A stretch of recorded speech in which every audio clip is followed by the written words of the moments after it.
A lot of people think that a brand is about a tagline or a logo, but it is much more than that. The brand is really the essence of your business or your practice as perceived by others. What makes a brand work is that it needs to be aligned with what's authentic and what's relevant.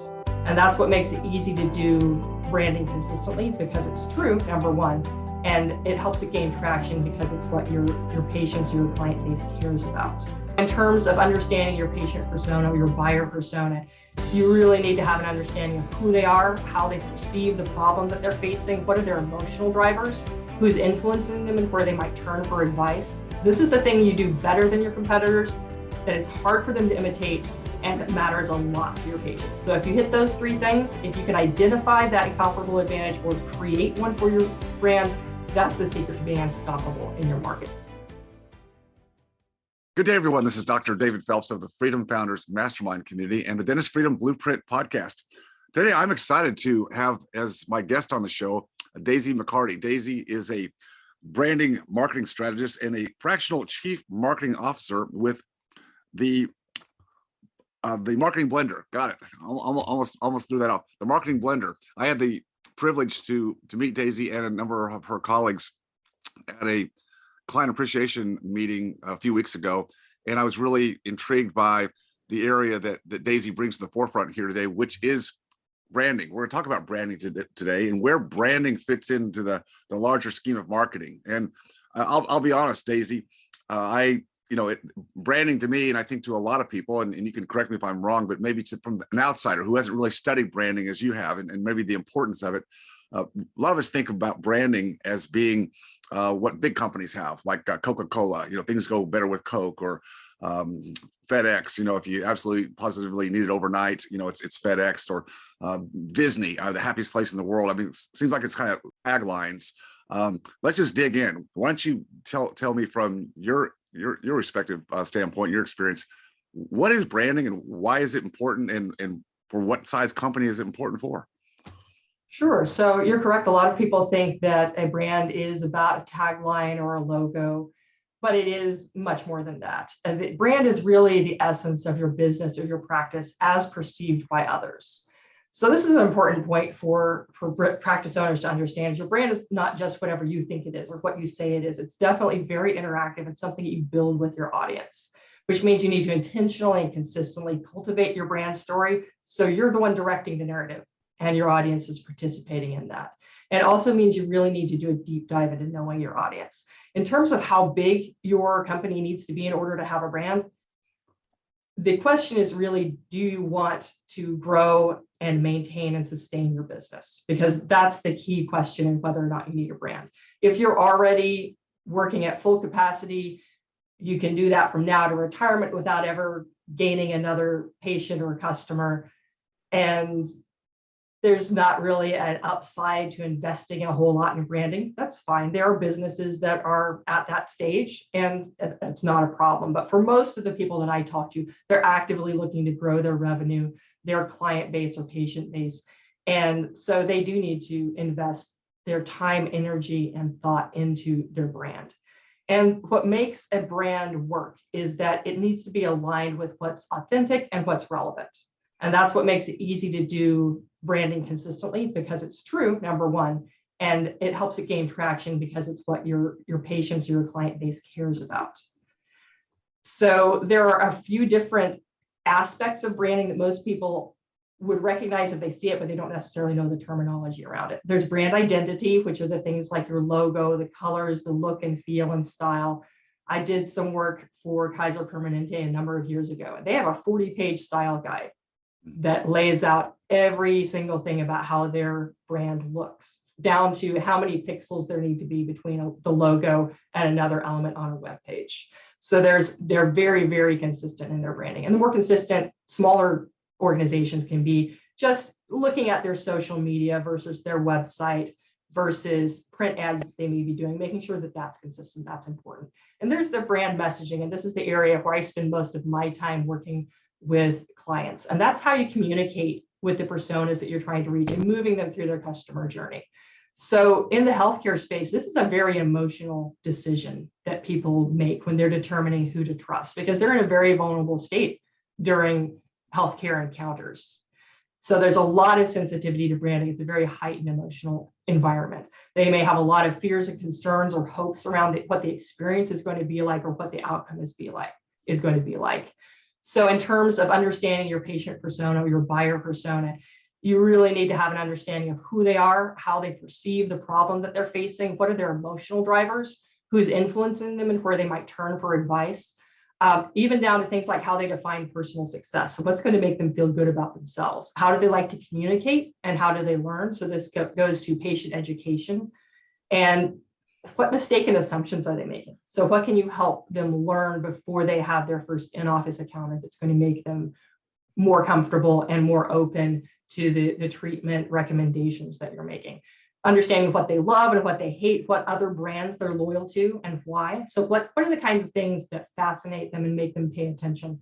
And then, of course, how do they define a good experience and a successful treatment? Because there's often a gap between what a patient thinks is a good experience or outcome and what a clinician would. Sure. And then your brand is also a promise that you're making. So your brand promise is the thing you can do for every patient who walks through your doors. It's what builds trust when you market and act in alignment with your brand. So it's definitely not just a logo or the name of your practice, it's every touch point in the promise you're making. And finally, the thing that we talk about a lot at the Marketing Blender is your incomparable advantage. This is the thing you do better than your competitors, that it's hard for them to imitate, and that matters a lot to your patients. So if you hit those three things, if you can identify that incomparable advantage or create one for your brand, that's the secret to being unstoppable in your market. Sometimes it's inherent, sometimes it's more strategic and tactical if you're offering very similar services or solutions as your competitors are. But taking the time to do marketing and patient experience right around your incomparable advantage is very important. That's really helpful framework, Daisy. So you talked earlier about the brand story and how one needs to create that through an understanding of who their audience is, who their customers or prospective customers are. So it sounds like it starts there, because as you said, whether you design or create a brand intentionally or not, you've got one. You've got one. So if you want to be in charge of that, so it sounds to me like rather than being a company that says, well, come one, come all, we're all things to all people, that's not going to differentiate anything in the marketplace today. You can't just open up whatever your shop is, whatever your services are, and hang out the sign and, in dentistry, like, we fix teeth. I mean, you could do that, but where's the differentiation, right? I mean, you're commoditizing yourself there. Would you say? That can definitely be true. I think one of the rabbit holes that people go down when they're understanding what their niche is they think it has to look like a specific kind of person. They get caught up in demographics and they don't really pay attention to psychographics. So the kinds of patients that you want to attract don't necessarily fit in a neat little box when it comes to their income level. Obviously, geographic reach is important, but sometimes it has to do with what they value and what they share in terms of their viewpoint on the world and things like that. So some of these things are more intangible, but if you can identify the patients who are most likely to see the patient experience that you provide as highly valuable to them, if you have aligned values with those patients, the ones who are most likely to be highly satisfied with the service that you're providing, the ones who are most likely to tell others about it, there are ways to define your target market so that your branding speaks specifically on an emotional level to that aspect of that patient demographic. That's really great, Daisy. So when you're working with a business, a company, to help them develop their brand messaging, their brand story, then just give us an example of how you would help that company or that business determine the psychographics of their ideal. And do you have different avatars? I mean, can you have some different ones, or do you try to blend like one avatar that has the aligned values, as you talked about, that really appreciates the experience? How do you help a company really develop that if they've never really looked at this at all? Sure. So typically organizations will have more than one persona that they're trying to reach, unless it's a very new company that has like just early adopters and they cannot afford to stretch themselves across marketing to multiple personas. So we definitely look at segmenting the personas. For example, in a healthcare setting, marketing to parents, marketing to mothers is different than marketing to fathers. They have different questions. They have different emotional triggers, different hopes, fears, and concerns. So we would definitely segment parental marketing in different ways. Somebody who is running a cosmetic dentistry practice would market to a different set of personas than someone who's running an orthodontics practice, obviously. So in terms of understanding how your patients think and how they feel, the best way to do that is by having lots and lots of patient interactions. So if I was working with a healthcare organization, I would obviously be speaking to the clinicians about their experience and their conversations, but definitely talking to the front office staff as well, because those are the people who are having the warm-up conversations, answering questions. They know what patients are looking for. They hear complaints a lot. So that's a very good way to understand that. Definitely, anytime that you can look at patient reviews, you're going to get a lot of insight in, usually on the negative side, because people are more likely to post reviews when they're upset than when they're happy, unfortunately. And we'll probably talk about that in a minute, ways to handle that.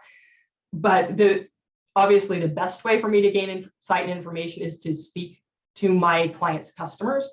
In the healthcare setting, sometimes that's appropriate, sometimes it's not, depending on the kind of relationship that physicians and dentists have with their patients. Obviously, there are always privacy regulations to be mindful of. But typically when I'm working with a business owner, they've had enough conversations with the people that they're serving that we can draw on their knowledge to build an accurate persona. They just haven't had anybody take them through the process and ask them the right questions so they understand what's actually important, because they may know 500 things about the people that they serve, but there are only a dozen of them that matter when it comes to having a powerful brand message and powerful marketing. So once you've developed, or at least initially developed, your brand story, your brand message, then I know there's different media channels that you utilize and any company should be utilizing, but give us some ideas then how is this brand message story then communicated? I mean, obviously you talked about website, so that's kind of like relatively obvious today. If you're a company of any size, you need to have a presence on the web because people are Googling everything today. So start with that one, and then what other ways do you show up? Can you show up to the marketplace with your brand message or story, with website maybe being a keystone, or you take it from there, Daisy? Sure. So website is definitely a major factor. The rule is always go where your buyers are. So that question, the answer is going to be different for every organization. I work exclusively with B2B companies, so we are always on LinkedIn because that's where that client base is. For the healthcare sector, people might be anywhere from TikTok to Instagram to Facebook. So it depends on which demographic you're targeting and being able to understand what they want to see on those platforms. I think that one of the more important questions there is about messaging choreography, because this determines what you say, when, and where. So if you have, for example, ads that you're running, this is very top of funnel. It's in the attention phase, just grabbing that first bit of awareness. So that's where you're going to have messaging that is about emotional triggers, just something to catch attention. It validates someone's pain. It gives them something to think about. Sometimes it uses humor. It's something that has an emotional impact. When you move into the consideration stage, definitely the website comes into play. This is where patient education becomes very important. I definitely recommend that business owners be on YouTube and putting their face and the face of their team members and the face of their patients or customers, if that's appropriate and accessible, onto YouTube. Make sure you have plenty of content. Google loves that. It helps your website rank better, as well as attracting more people into your brand. And that's your opportunity to give people light bulb moments, to help dispel the mistaken assumptions, to help people feel more confident and more comfortable, and to prove that you can do what you say you can. And then that's also the place where you might be using downloads and blog articles and thought leadership content. And as you move into the decision stage, where people are actually making the decision to invest their time and money, that's where you would be using things like the the patient intake process, for example, making sure that that's well branded and it's very easy for people to navigate. And again, that would be, your website would come into play there as well. So the website really follows that entire sales journey from initial awareness all the way through to closing that engagement.